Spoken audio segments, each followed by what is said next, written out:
What up, though? What up, though, everybody? Yo, this heavy coming at you. I'm about to jump in the studio, the Pop Culture 223 podcast. So if you have not signed up or subscribed to the channel so you can get the notifications when we drop new content, please go do that, right? You can do that right here at the bottom. You know how this game go. So look, today we're going to kick it about the situation that happened about a week ago now at Eastern Market. The shootout at the tailgate party Lions game. So we're gonna just talk about that, the implications of a civil suit, what may happen, how people look at it, scenarios, how the use of deadly force can be applied, and what the ramifications of that mean. I just think this was a tragic situation, but as far as the educational standpoint, how it comes out and all that plays out, especially being CPO holders here in Michigan and just the whole CPO holders in general. So we got the homeboy Chad coming out from Black Bottom Gun Club. We're gonna jump in the studio here in a minute and kick it about that and kick it about some other stuff that's just popping off in the culture. So see you at the studio. Peace.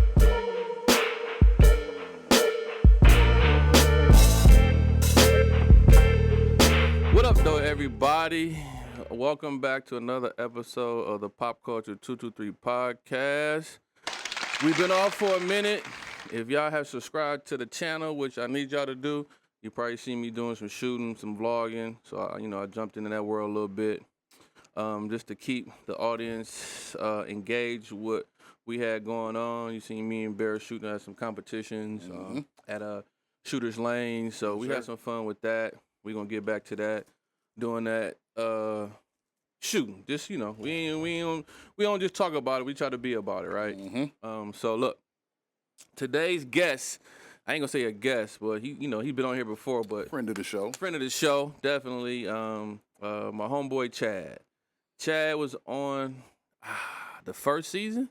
Yeah, first season, episode 4 or 5, maybe 6 at the latest. Somewhere in there. I had him back on, man. Like I said, I like what he do as far as educating the people, training, shooting. He a father, all that good stuff. Everybody up here is all kind of in the same little circle, man, as far as black men in the community, helping the community, educating the community, and parents, all that good stuff. So we up here to talk about some real stuff that happened in our city the other day, about a week ago. About a week ago. This is just a more of an educational piece. We're just gonna talk about the scenario. We could go today to be specific too. We could go today. So we got some topics we're gonna jump off into. So as long as we got him here, let's just jump right into it. But before we jump right into it, this show is brought to you by one of our affiliates, FLP, Firearms Protection, Firearms Legal Protection. If you protect yourself, they will protect you.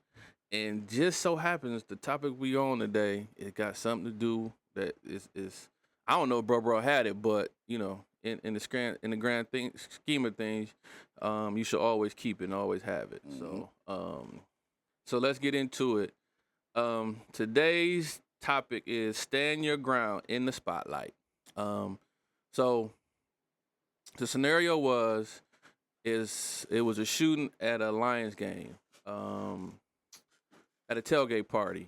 2 people wound up getting killed. I guess it was a shootout or somewhat of a shootout.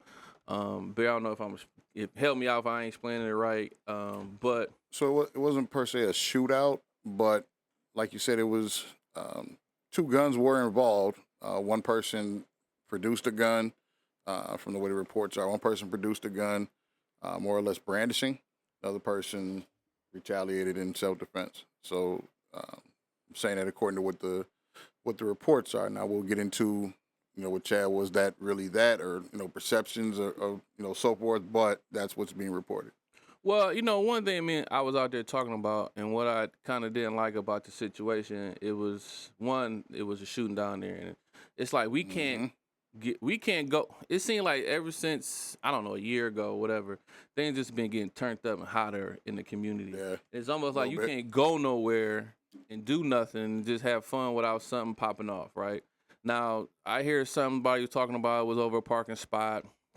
or a girl or something like that. It's always It don't matter what it was over. Right. It's irrelevant, right? Could have been over 3-card Molly or some dice or something. Right. Either he way. had on the wrong Lions jersey that day. Whatever. Right.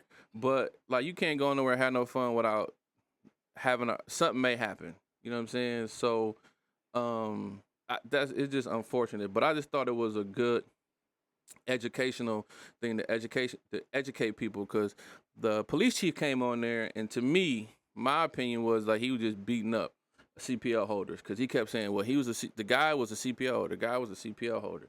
He did this and did that, and we don't know if we're going to charge him with murder. Like, they threw that out there without even having all the information to know what it was. And he never said the guy acted in self-defense or may acted in self-defense and none of that stuff. So I just thought for him not to have the information and to put it out there in the public like that. And I walked around the gas station and liquor stores and just talking to people, and they just looking at comments on Instagram. Man, these people are uneducated and unknowledgeable about the way things go. So, Chad, what was your thought on the situation down there that happened at the tailgate party? Yeah, so first, thanks for having me back on and for the invitation, for sure. I appreciate it. And I have to do my disclosure. I'm not an attorney. This should not be considered legal advice. If you need legal advice, call a lawyer.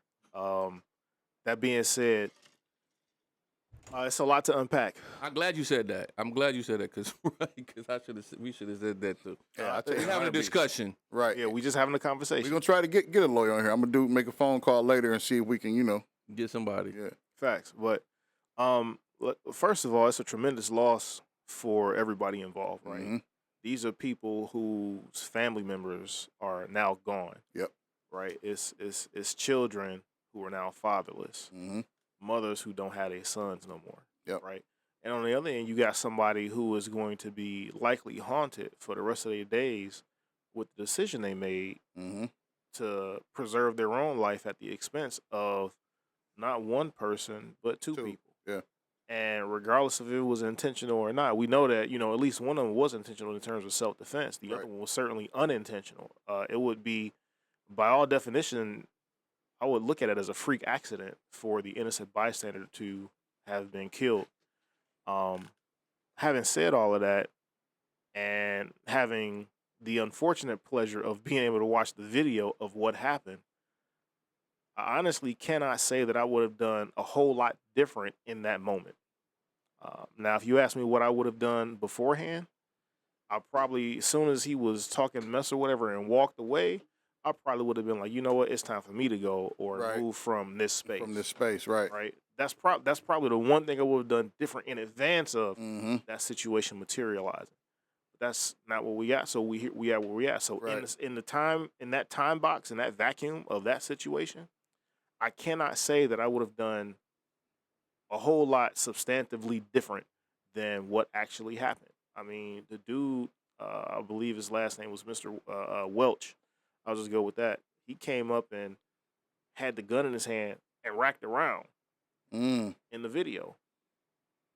You see that, in my mind, right. It's go time. It's fight or flight. Right. Okay, and you don't know if you're going to run at that point. Mm-hmm. You don't know if you're going to defend yourself at that point. Mm-hmm. You got options to do either one. You're not going to outrun a bullet. Right. Okay? And again, I'm going to do everything I can to prevent that from happening beforehand. But I cannot say that I would have done a whole lot differently in that circumstance. And it's unfortunate. And again, you have somebody, Mr. Palmer, who was the Lions fan, who was jitting all over the place or whatever. You have somebody like him who was trying to broker a peace, trying to stop the situation, trying to defuse the situation.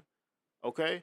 And it's unfortunate that, that innocent bystander got caught in that crossfire of that one round that was shot. It's a tremendously sad situation, but I can say, in my opinion, that Madam Prosecutor Kim Worthy got it right in this one based on the video evidence. And I'm going based on the video evidence only, because what we don't know, at least so far, if there was any alcohol involved. That hasn't been disclosed, right? What we don't know is what caliber or what type of ammunition was used. that hasn't been disclosed. Right. And caliber and ammunition type doesn't necessarily matter because there's no legal framework that says you have to Right. use X, Y, and Z. Right. So that doesn't necessarily matter. It's just a best practice if you conceal Right. carry to use defensive ammo, Right. hollow points, right? But we know that, based on at least the video evidence, with nothing else being revealed, it appears as though she got it right by not charging the man from Oak Park because it appears to be a self-defense incident based on what the video footage says. And unfortunately, it looks like DPD Chief White got it wrong in his initial assessment of what happened. I think that, and the fervor of what happened and, him being the chief of police, being on scene and probably seeing the bodies and the things that came from that, he probably spoke too prematurely, without all the details of what happened.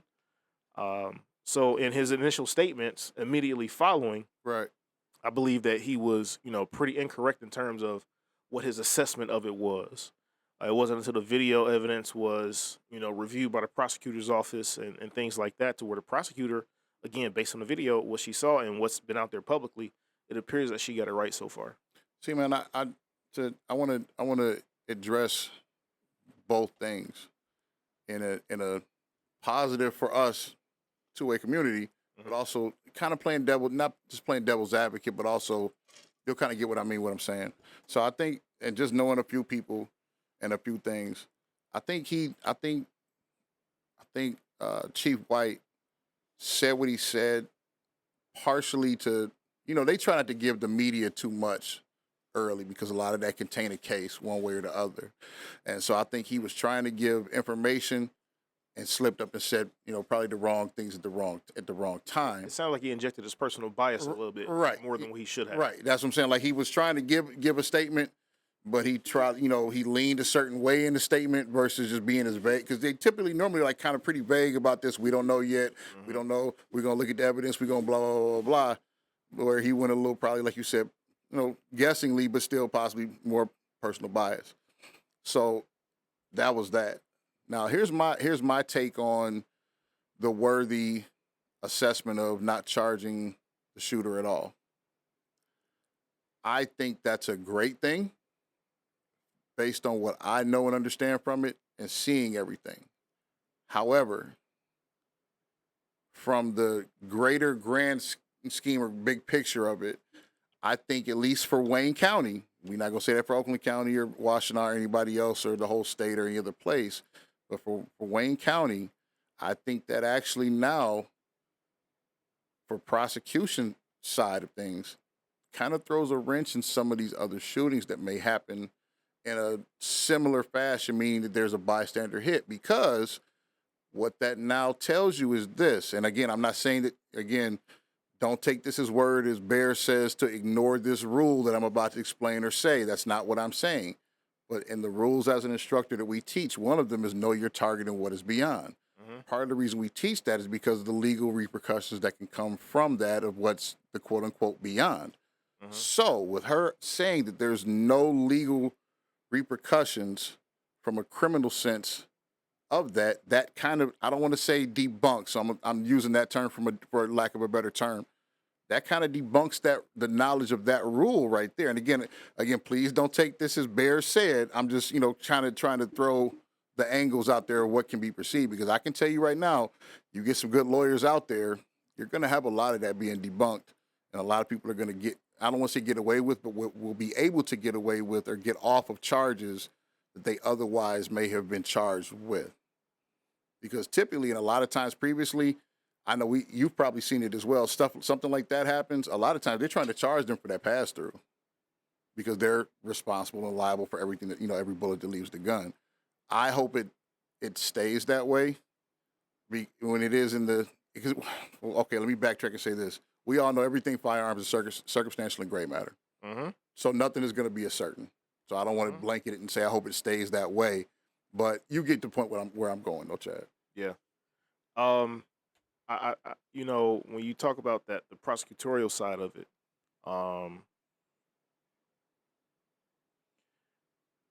I think that it's one of those things where, and I'm speaking specifically to this instance. Right. I really do believe that it was legit a freak I accident. do too. Even if you're talking about I do too. that fourth rule, knowing your Mhm. target and what's around and beyond it, right? I mean, thing one, obviously, my man pulled out a gun. He racked around. Mm-hmm.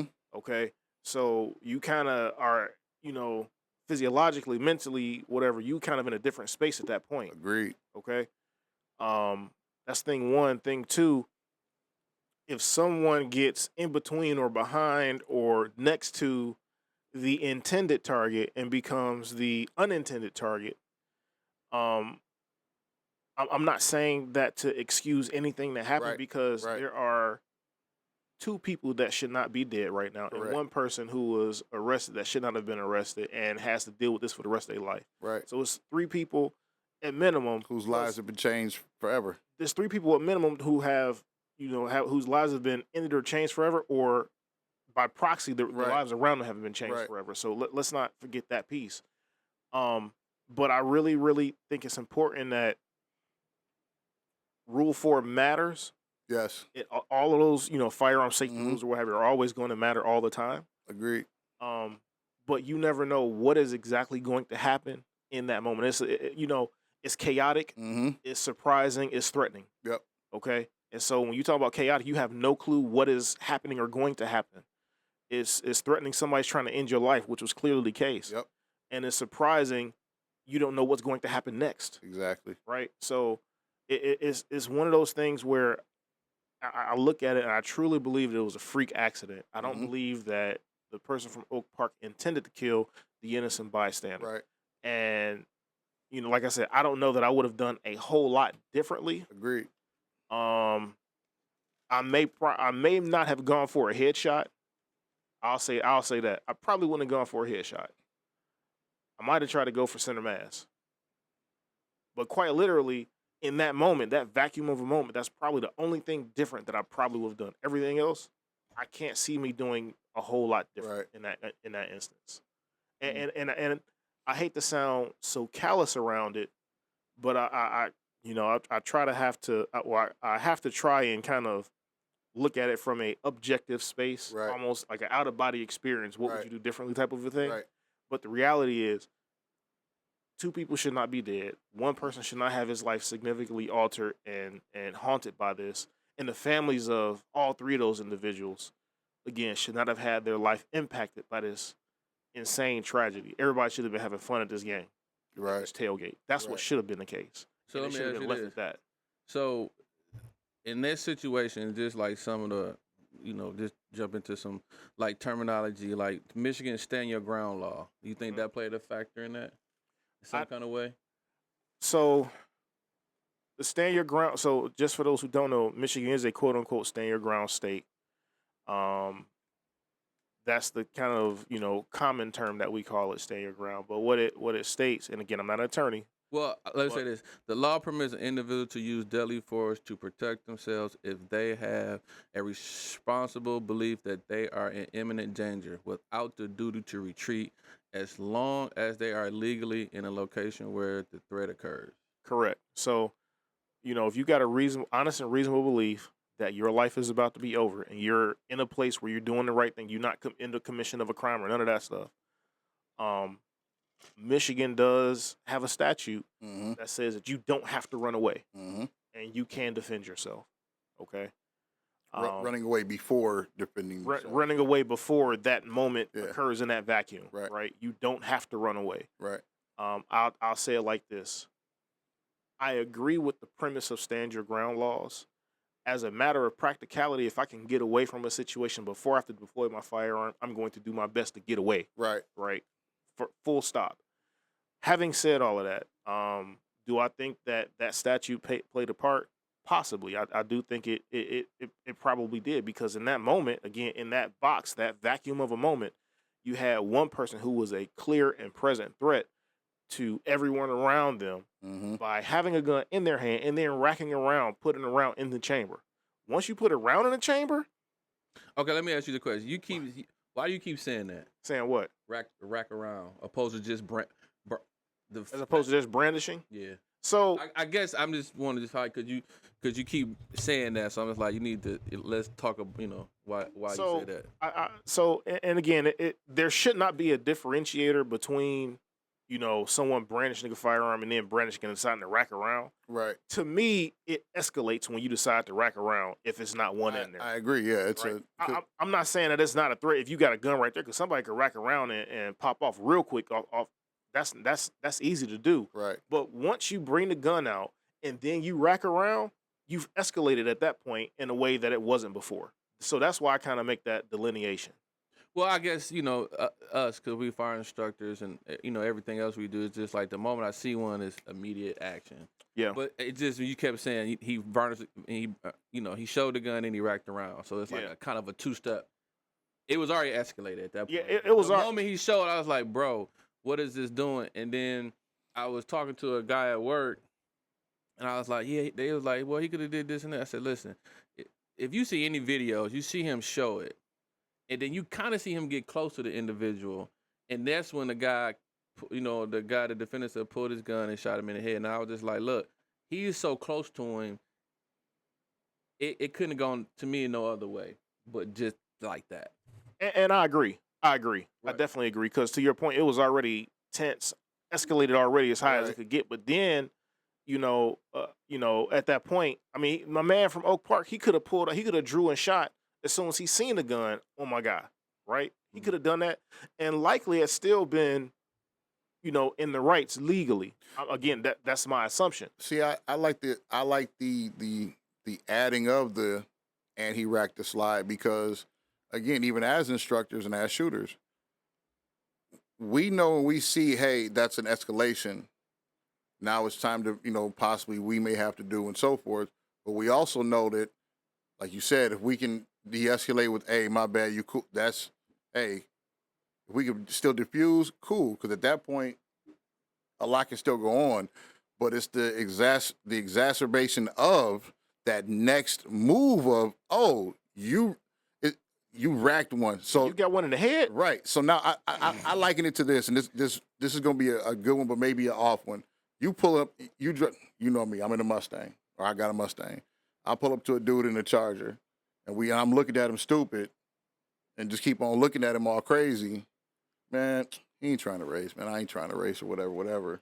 But then you rev the engine. He started hitting his motor and stuff, and then looking at you and brake bumping it, and you like, oh, he really trying to do something. And you know that you got this worked up motor.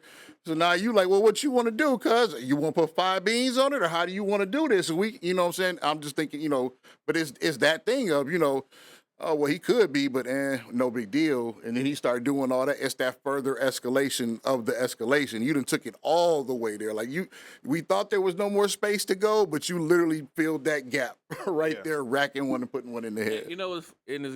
It's bad to say. Like this sets a precedence for like every law or education from here on. Because there's so much stuff surrounded in this one situation. Because, when I was looking at it, I just started looking up stuff. Like, so when does the law say deadly force is justified, or when does it become excessive or illegal in that situation, you think? What would have made it excessive if he shot more than once? I don't know. I'm not. Yeah. You know what I'm saying? I don't know that it would have ever gotten to the point of being excessive if you look at it from the language of you stopping this person from trying to harm you or other people, right? If it clearly only one round was necessary, right, and so we talk about that, like how many shots? One, sometimes maybe one, two. sometimes two, maybe right? three, until it's over with. And clearly in this case, one round did it. See, and I think, and I don't want to cut you off, but I think just to add to that, this whole conversation of what you just infused of, I think it's the teachings say until the threat is stopped, right? Mm-hmm. But we've also seen videos and other instances where people have gotten away with their quote unquote gotten off on charges where the threat probably has been stopped and they're still dumping a whole mag. So now in today's 2024 society, what is enough rounds? What is the stop point? What is, because at that point, typical normal standard teaching would be, like you said, until the threat is stopped. Mm-hmm. But what is the designated line, so to speak, of when threat has stopped? When it's not a threat against you no more. When it's not a threat against anybody else. But that's my point. Yeah. So the answer to that is, five shots. What the determines whole excessive? mag. It depends. Right. That's Once that gray area. Once the threat is stopped, that's that.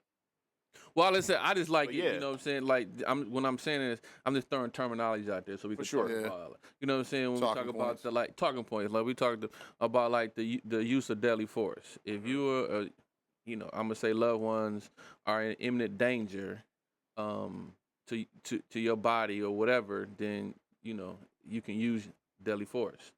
So it's just good to educate them about what that means, because sometimes we both know this. You'll get the CPO holder that go take the microwave class, and they won't know what none of this stuff is. The microwave. The only why I said it is weird because The microwave class I is said it because I like that. The microwave. You got them class. out there, and you got people who will The do hot and microwave ready. classes. hot and ready little hot- Caesars. A hot and ready CPL class where you got folks who will say, "Oh, you ain't got to do this. You can shoot these rounds virtually, or all kind of stuff, and not shoot live rounds, or you only got to do 10 rounds." Yeah. Hey, so look, it's crazy because I tried to reach out to, I don't even know who the guy that runs it, and I just wanted to actually bring him up here. Like, whoever runs, like, Detroit News or City, whatever that little Instagram thing is. So everybody on there was commenting, like, I didn't even know you can shoot somebody in the head. I thought that was illegal. I thought this was this. I've been carrying a firearm for 16 years and doing the fire instructor, and I didn't, like, every round outside of that gun is going to be accounted for. How are you going to get away with, the pass-through? And I'm just like, I'm just reading these things. I was like, most instructors, the good ones is going to give you everything you need as far as when it comes to the legal part. That they're not lawyers, but the real good ones is going to give you a rundown of what that means and what that looks like. Just the guys I know, especially in here, and just the other homies. So I would just comment, and I really, when I read them stuff on Instagram, I'm not the one that jump in the comments, but I just felt like I had to do it, Right. to educate. I know what you mean. And just talk, and I was just like, well, look at this scenario, and look at that. Well, what y'all think about this? And a lot of people were throwing the guys' names out there, and I was just like, well, this the city, so I don't want to be too, direct, because they may feel some type of way. But I was just like, hey, look at it like this, or yes, man, you want to cut the box off quick. You want to stop the threat as quick as possible. However you interpret that, however that look, well, you need to go call your firearms instructor and talk to him about the scenario and see if he can explain it to you so a way that you can understand it. You know what I'm saying? So it's just like now even with the podcast. I mean, we talking about it, but the use of deadly force, like when can we? So we can re-educate these people that actually come on the show and they can hear it. Okay, well, they was on the podcast talking about it. Yeah, because this is like what we do. We try to educate the uneducated or the miseducated. You know what I'm saying? And you know what it is though too, because I know what you're saying. I've heard when you talk to certain other instructors, and I'm not trying to pick on anybody in particular because I don't know. I've just heard this from a lot of people, and there's certain people that'll talk like we've been talking. I think it's like we mentioned earlier. It's the gray area. That is firearm safety and firearm defense. That a lot of instructors don't really give that, and they just hard nose, like you said. You can't shoot head because of this. It's premeditated. It's this, that, and the third. Or if you do this, or you can't shoot a certain way, or you can't X, Y, and Z. But they don't explain like the whole fact. When I teach a class, that's literally no matter what I tell people. Well, what if you do this, or what if you do that? It's a gray area. I need to know the entire circumstance of what we're going on. I could build you a circumstance of this that can go 2-3 different ways, depending on X, Y, and Z of circumstances, situation, person, people involved, body type. It's so much gray area within all of that the law is so tight but loose that it could go either. It could be a situation where literally just what happened there, and instead of make it role reversal. And just because of the size of my man versus and him being without a firearm and the size versus the victim, the court could actually look at that a whole different way, even though he was unarmed, because he's a much bigger person. If he put his hands on, and this is all speculation, but you know what I'm saying? Yeah. It's all situational. So there's that gray area. A lot of that is gray area that doesn't I don't really know get talked about. I don't know if it's gray as just yes or no. I don't know. Like Put it this way. I'm kind of getting away from some of that. This is just gray area, but maybe that's just I me. would say it like this: the law is very black and white, Right. but rarely is it binary, yes or no. Exact. That's the gray. You Binary, get yes what or I'm no. saying, though, right? Yeah, it's that's black and white, yeah. but it's very rarely binary, yes or no. right. You know what I mean? And I say that to say that what you see on paper or what you see on your screen when you're looking up statute, that's what the law says. Mm-hmm. Full stop. How that law is interpreted by an attorney, by a judge, by a jury, et cetera, that's where that shades of gray comes in at, right? Because Exactly. a lot of that stuff is not always going to be binary, yes or no. Right.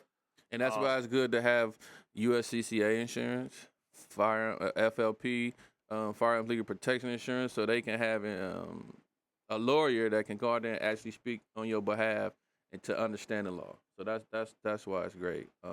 Definitely a great thing to have. Because I was looking up keywords like key legal concepts. Proportionately is one word it stuck out. The force used must be proportionally to the threat faced. Lethal force can only be used to counter an equal serious threat. Mm-hmm. Meet force with said force. Mm-hmm. Of equivalent force, excuse me. Yeah.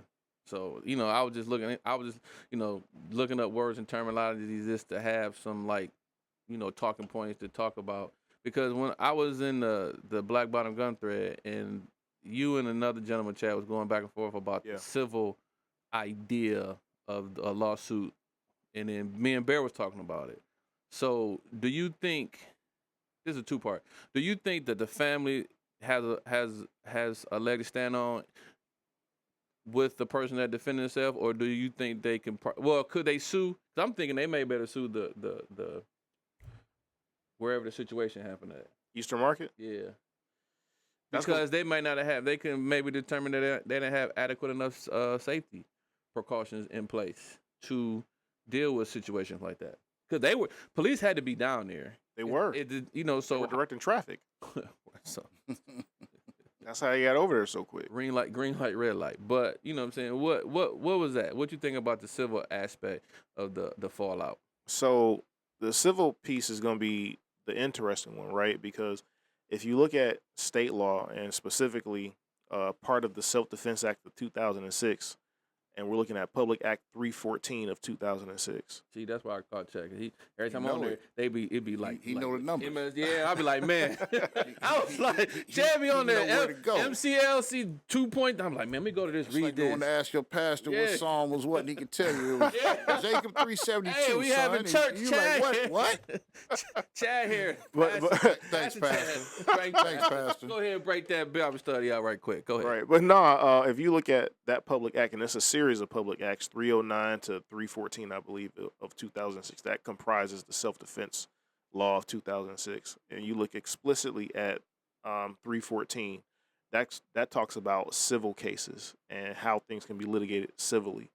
And so, in summary, what it says is that if someone uses self-defense as authorized under the law, and the prosecutor doesn't charge them, then they're immune from civil liability. Okay? So what does immune from civil liability mean? I don't know exactly what that means. I just understand what my layperson's understanding and layperson's brain, my interpretation from that perspective.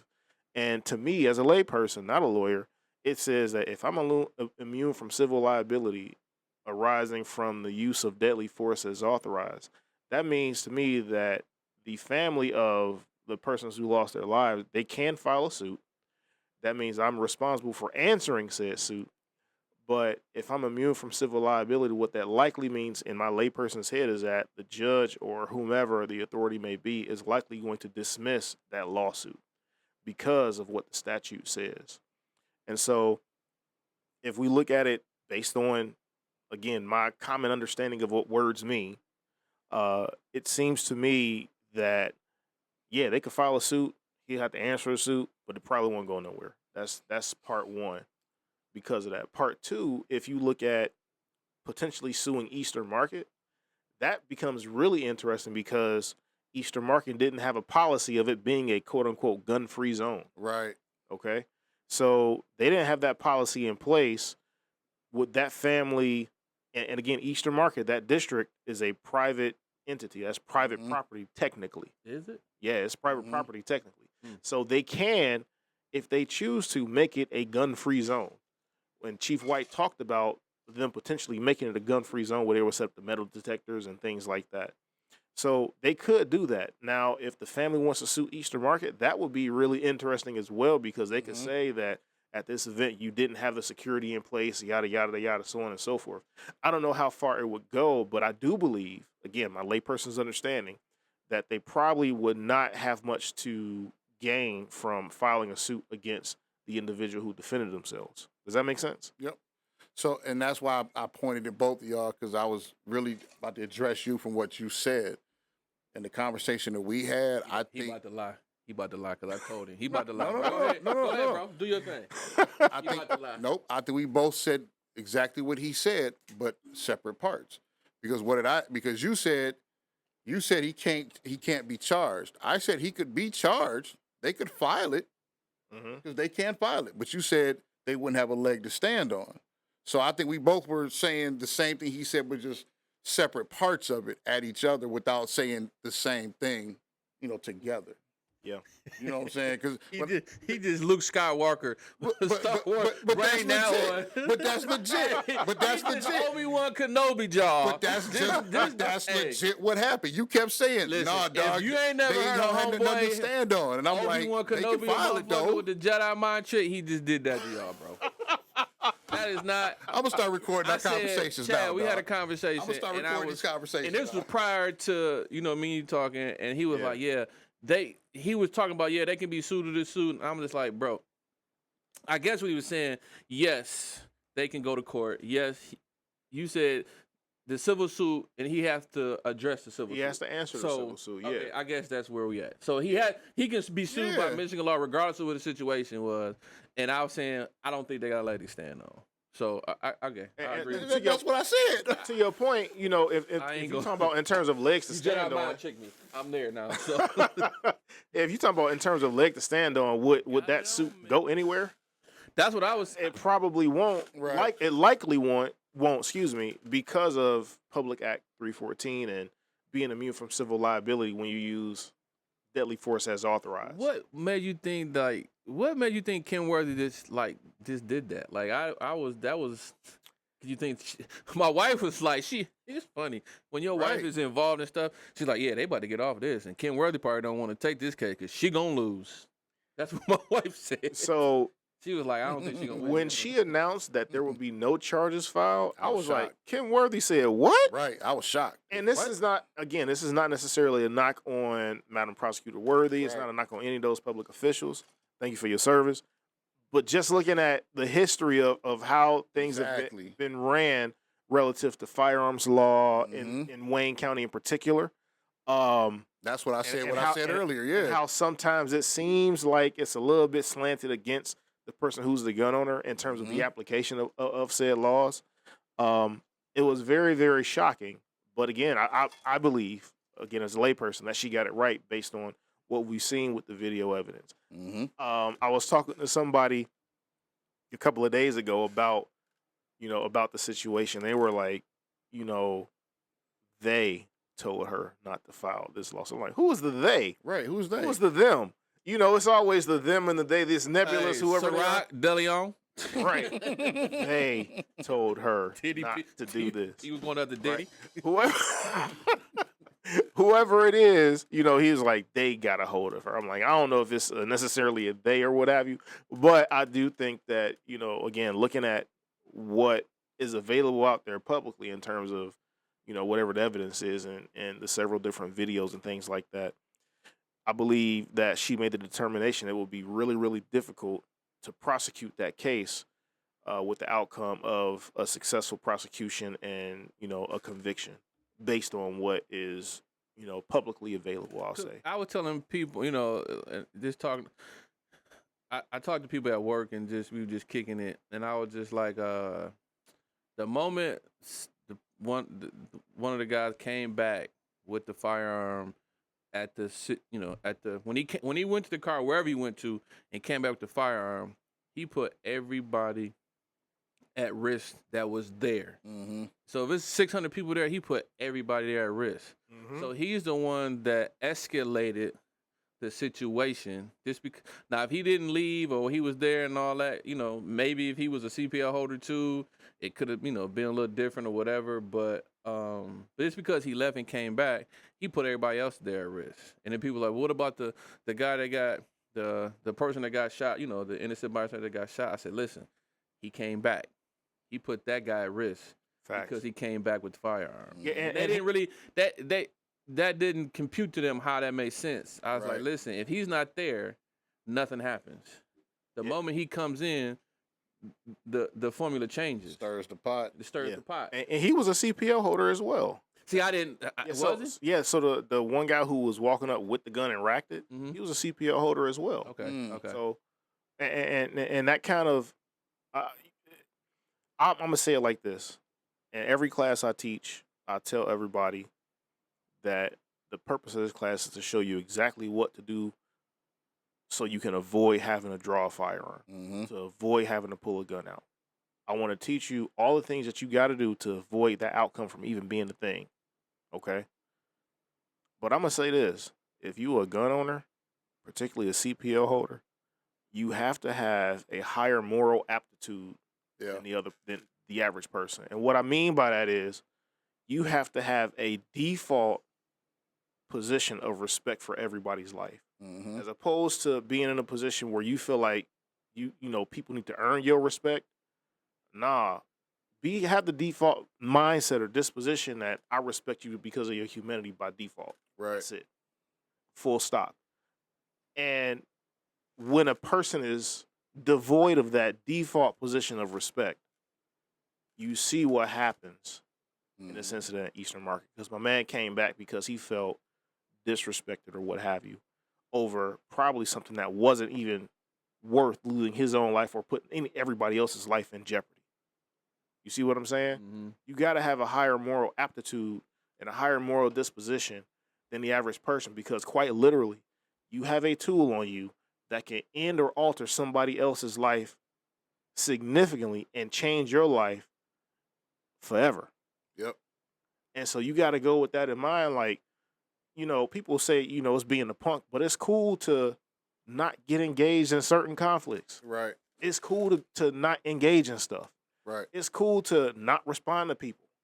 It's cool to walk away, especially if you're in a position where it's life you can absolutely change their life or end somebody's life.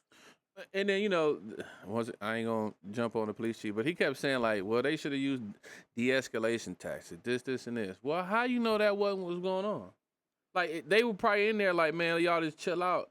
I guarantee you people was in there trying to de-escalate that situation. It was probably just an individual that was on 10 that came back to wanted, this aggression and this heart going, adrenaline, all that just took him to a whole nother level. And he probably thought him coming with the firearm was going to push the other guys back. And that, that part, it didn't end well. Let's just say that. Man, you got over 1 million people in the state of Michigan who got a concealed pistol license. Right. You don't know who got one or who don't got one. So why would you have the thought process that, you're going to come out here and swinging your gun around is going to make everybody else calm down? You putting yourself and everybody else at risk at that point. Right. What is you doing? Somebody got shot 20 times from 20 of them CPO. That's what I'm saying. Like, it could have been way worse than it was, and it was already terrible. It's already tragic. It's already a horrible incident. That is, textbook definition of senseless violence, because my man came back with the gun unnecessarily. Right. That was absolutely senseless. Right. But it's also a textbook definition of self-defense as well. Right. And, again, no one wants to have to, I don't think that anybody wakes up who has a CPO, who has a gun, anybody with any type of, moral discernment or moral aptitude, I don't think anybody wants to walk around or wake up that morning and say, I might have to shoot somebody today, I'm going to be okay with it. That's not my first thought. Right. my first and last thought is making sure I get back home to my kids. Right. That's I'm all they got. They need me, and I need them. So I got to get back to the house. Right. However that's gonna happen, I'm getting back to this house. Right. However it's gonna happen, and so I'm doing everything I can, and I'm not doing a whole lot of stuff that I could do to make sure that I get back home. Yep. You know, I'm up at Encoy all the time, and you know, just helping out, doing it, talking to people, just whatever, I educate, whatever. So sometimes I be leaving out of there or just helping. I was like, man, that was a rough one because that customer did not get it. You know what I'm saying? They buy stuff. It's like y'all just don't get it. Like it's like it's almost to the point like you should not even sell that person a gun. It's like they can make it determine in their policy. They can say yes or no. Mm-hmm. It ain't got to be because the Knicks said it. It's like no. Oh yeah. It's a no go. Because see, that's how I be a shooters when I be. Yeah. I help out somebody trying to sell somebody something or they talking points, and you know their in-house instructor may not be right there, but I still want to.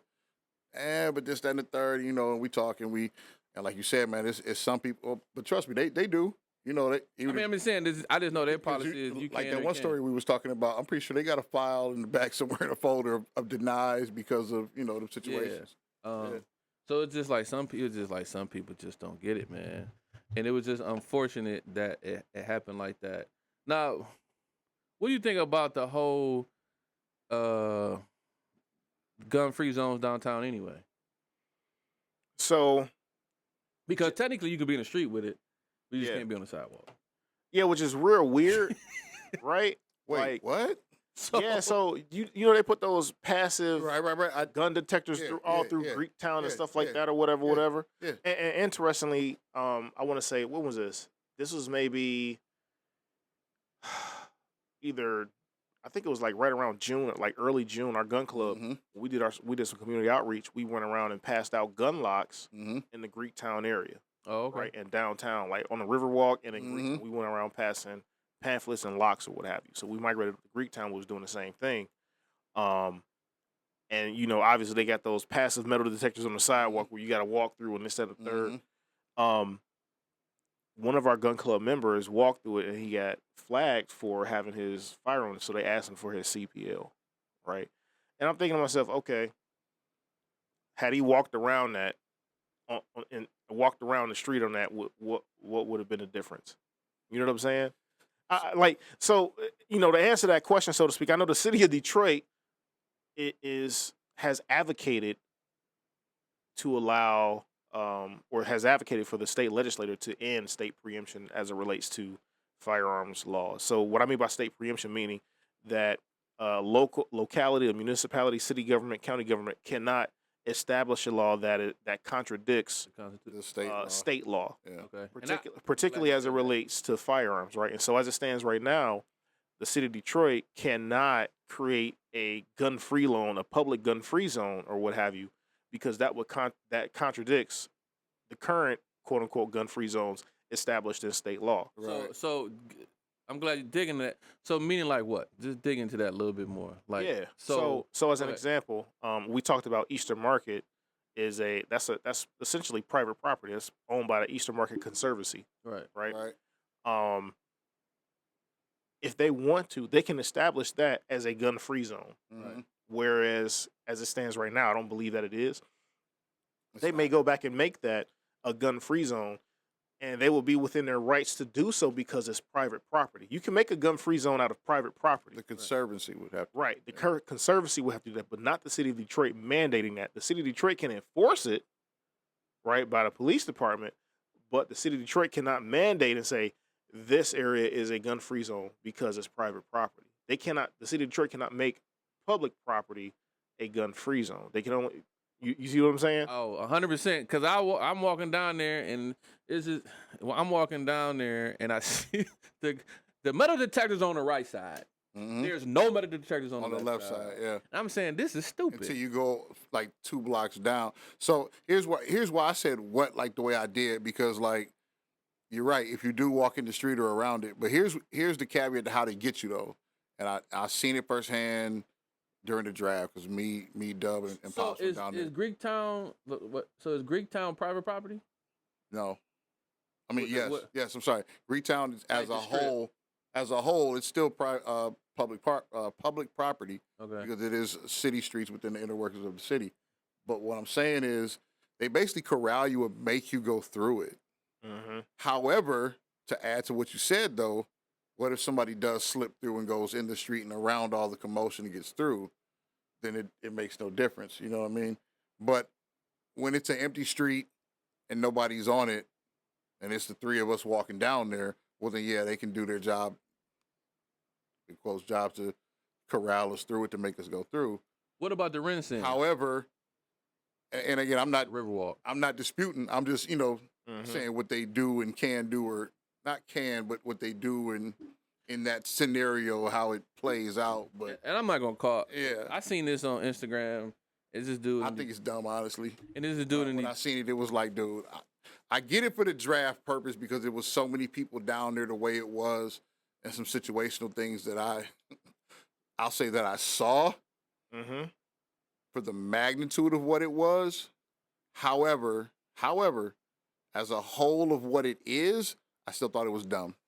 Because like you said, we walked on this side of the street and there was a metal detector. But on that side of the street, there was no metal detector. And I, when you go down there, you see different like whatever. I don't want to say influence. I don't know what it dude is, but they was walking through. It's like, yeah, you need to come down here. They got these metal detectors. You can't carry your firearm. You can't do this. You see these metal detectors? Yeah, I'm just like, bro, you got to tell them like some of this is like illegal to have these metal detectors down here. Right. To say this is a gun-free zone if it's going against like you can't Detroit just can't say this is a gun-free zone because they want to because they can't like who gonna push it?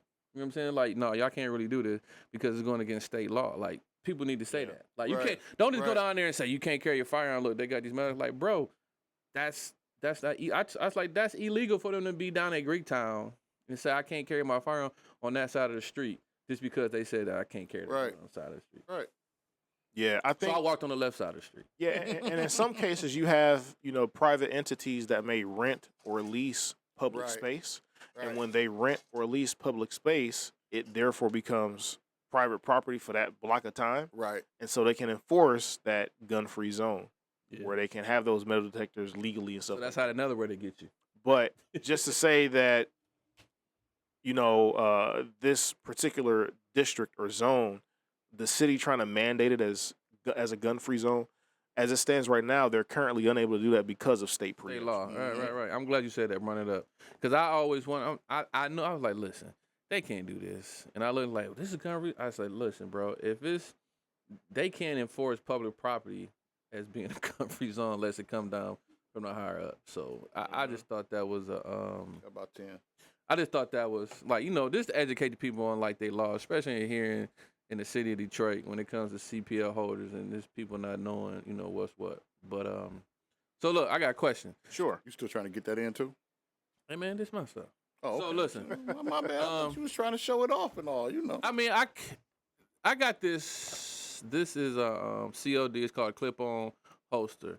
But Chad, this is from Leisure Carry, right? So these holsters clip on is like, in the summertime you're wearing your jogging pants or, drawstring shorts and all that good stuff.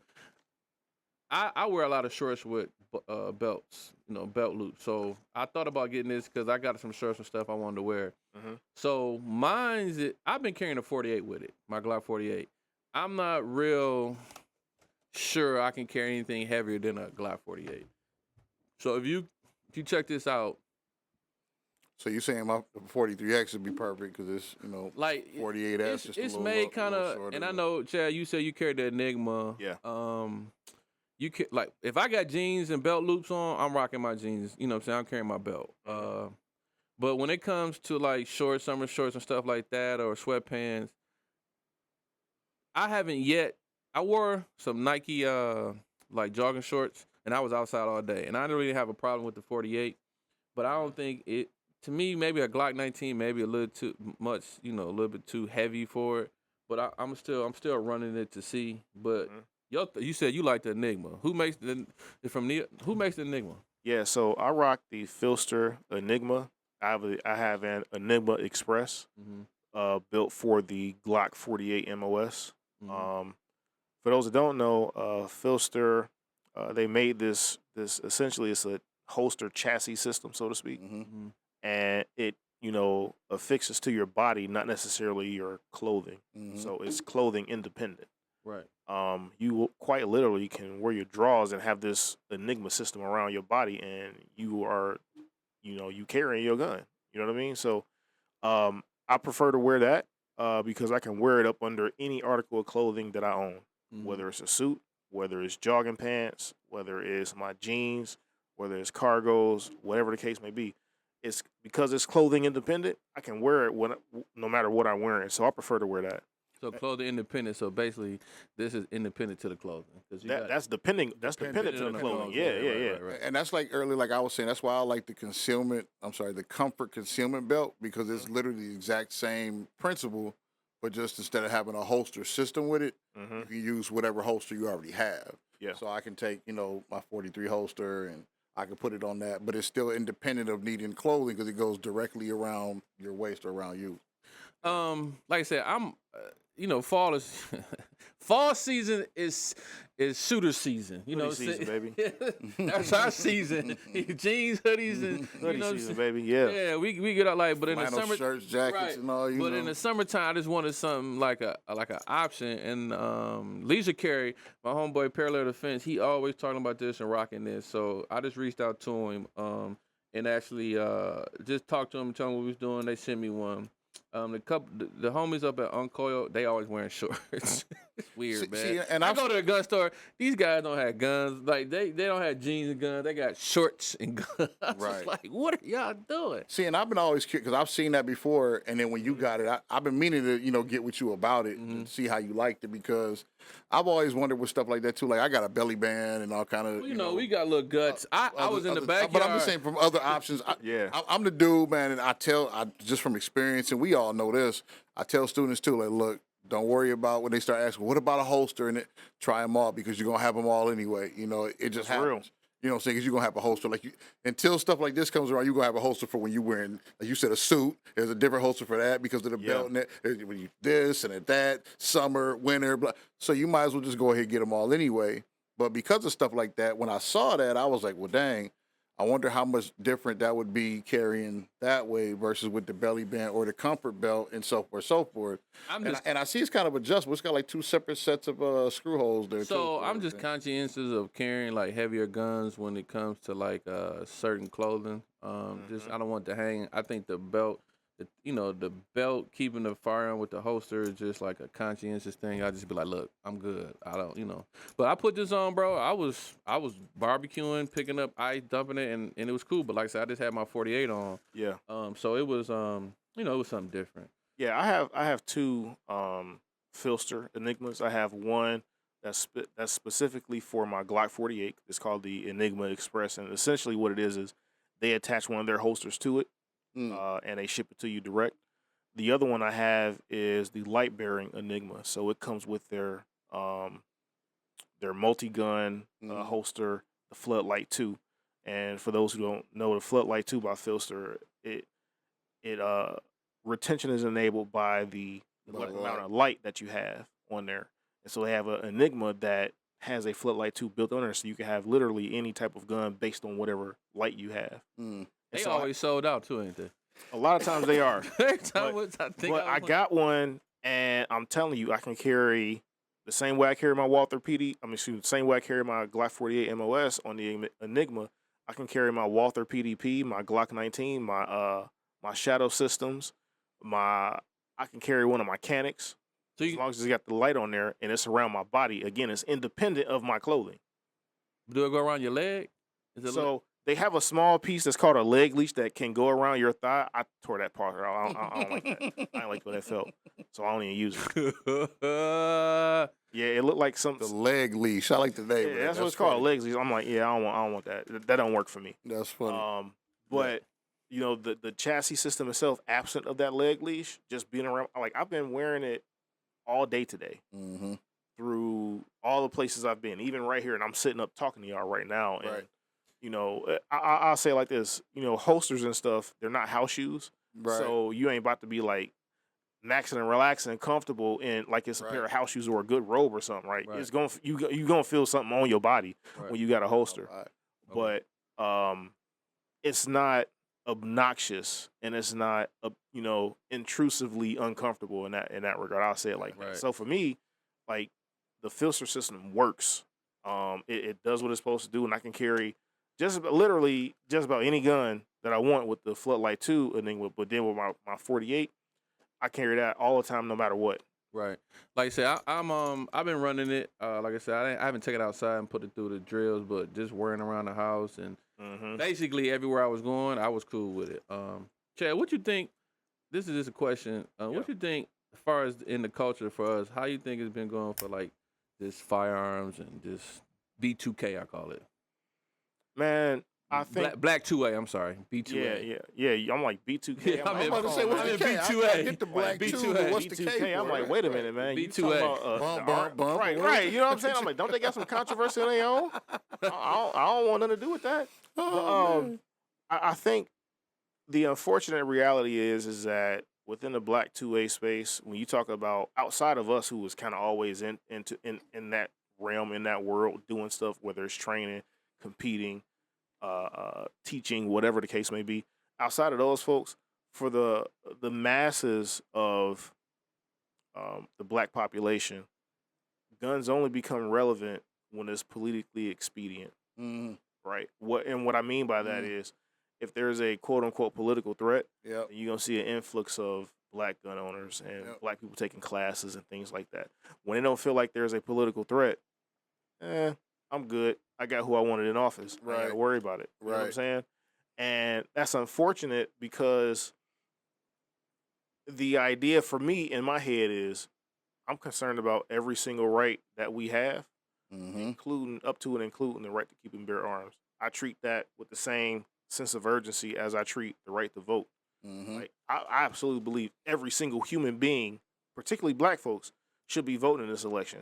I'm not going to tell you who to vote for or what to vote. Well, I'll tell you this. I'll say make sure you vote for your interests, right? I'll tell you that. Vote for your interests. Vote for what's in your best interest. But make sure you go and vote. And I'll tell everybody, go and vote for what's in your best interest. I tell everybody, get some firearm safety knowledge. You don't necessarily even have to own a gun, but know how it works. Know how to make a firearm safe. And make sure people around you know how to make a firearm safe. Know how to be safe around a firearm. When we talk about firearm safety, it can't be that we're talking about safety from guns.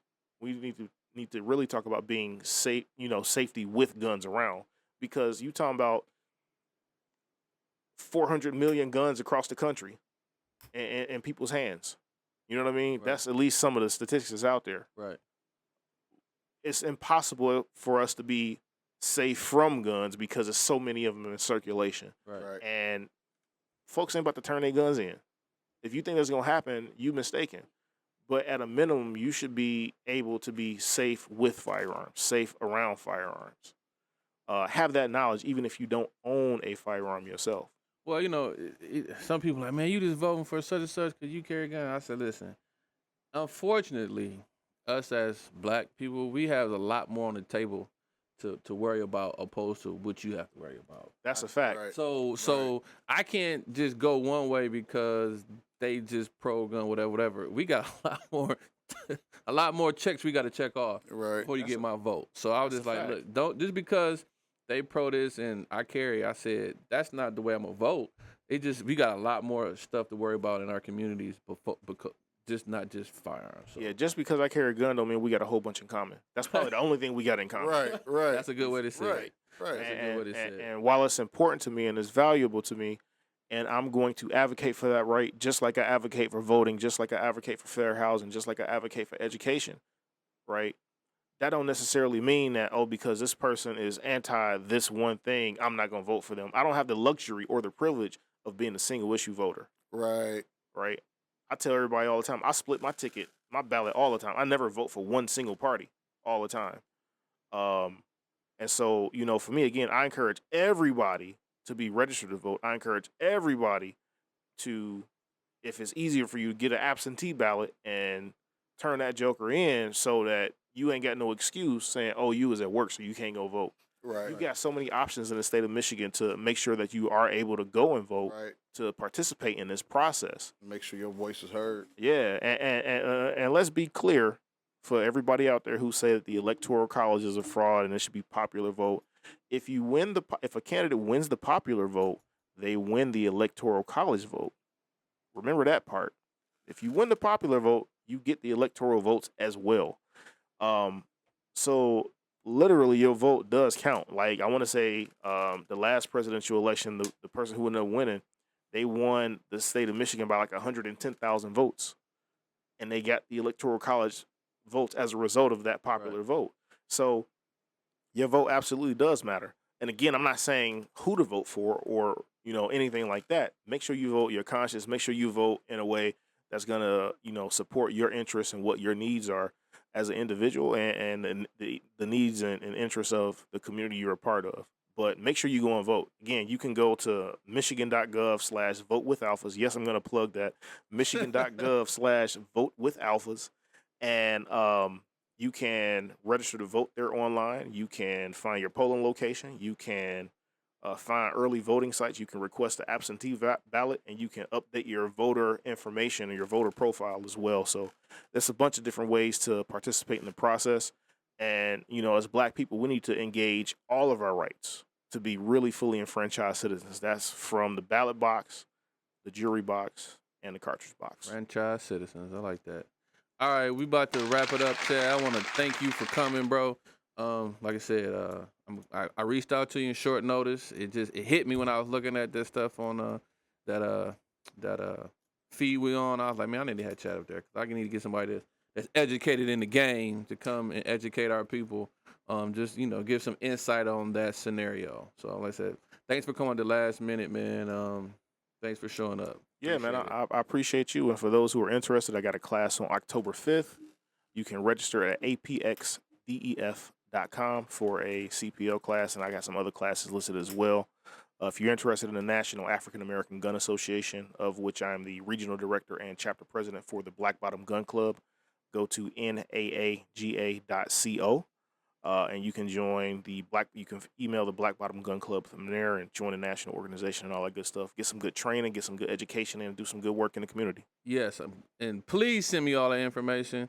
And we're gonna put some stress on Bear to get this back, the audio back, so I can put it up quick. So hopefully it ain't past the class. Hopefully it ain't past the class time. I got you. Bear, what you got coming up? You got some classes? No, man. I'm actually I do. It's a personal one though. It's a private class. Next Saturday. I've been kind of straying back from doing full on public, not public, but mass classes. Yeah. But that's because a lot of things have been taking up my time, and then I done got heavy into this competition thing now. So Don't blame me. Somebody feeling guilty there pulling me in? Okay, but like man. it's It's just been more time consuming and stuff, so I don't have the time and the space to really do big mass ones. I still do them, of course, but I do more small private classes, 5, 10 people max or whatever. Yeah, I keep my classes at 10 people maximum. I don't do I was doing that with the big ones anyway. That's a whole nother. We could talk all day about that. Yeah. So look, man, I heard this the other day. This is a good word. So sometimes God may slow you down so the evil ahead of you can pass you before you get there. So your delay could be your protection. I just thought that was kind of deep. Like that. I'm with it.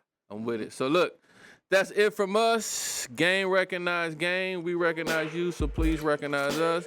Hit that like and subscribe button, and we out. Peace.